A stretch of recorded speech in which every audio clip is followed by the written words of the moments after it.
വിശുദ്ധ ലൂക്കായുടെ സുവിശേഷം 12-ാം അധ്യായം 13 മുതൽ 21 വരെയുള്ള തിരുവചനങ്ങൾ. ഭോഷനായ ധനികൻ. ജനക്കൂട്ടത്തിൽ നിന്ന് ഒരുവൻ അവനോട് പറഞ്ഞു, ഗുരു, പിതൃസ്വത്ത് ഞാനുമായി പങ്കുവയ്ക്കാൻ എൻ്റെ സഹോദരനോട് കൽപ്പിക്കണമേ. യേശു അവനോട് ചോദിച്ചു, ഹേ മനുഷ്യ, എന്നെ നിങ്ങളുടെ ന്യായാധിപനോ സ്വത്ത് ഭാഗിക്കുന്നവനോ ആയി ആര് നിയമിച്ചു?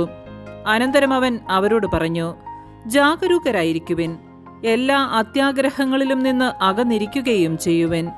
മനുഷ്യജീവിതം സമ്പത്ത് കൊണ്ടല്ല ധന്യമാകുന്നത്.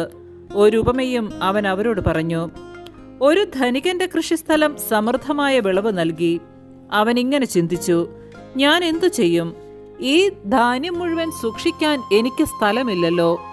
അവൻ പറഞ്ഞു, ഞാൻ ഇങ്ങനെ ചെയ്യും, എൻ്റെ അറപ്പുരകൾ പൊളിച്ച് കൂടുതൽ വലിയവ പണിയും.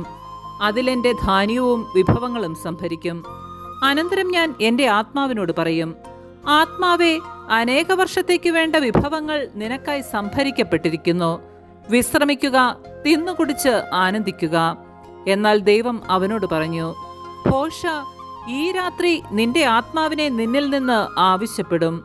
അപ്പോൾ നീ ഒരുക്കി വച്ചിരിക്കുന്നവ ആരുടേതാകും? ഇതുപോലെയാണ് ദൈവസന്നിധിയിൽ സമ്പന്നനാകാതെ തനിക്കു വേണ്ടി സമ്പത്ത് ശേഖരിച്ചു വെക്കുന്നവനും. നമ്മുടെ കർത്താവായ മിശിഹായ്ക്ക് സ്തുതി.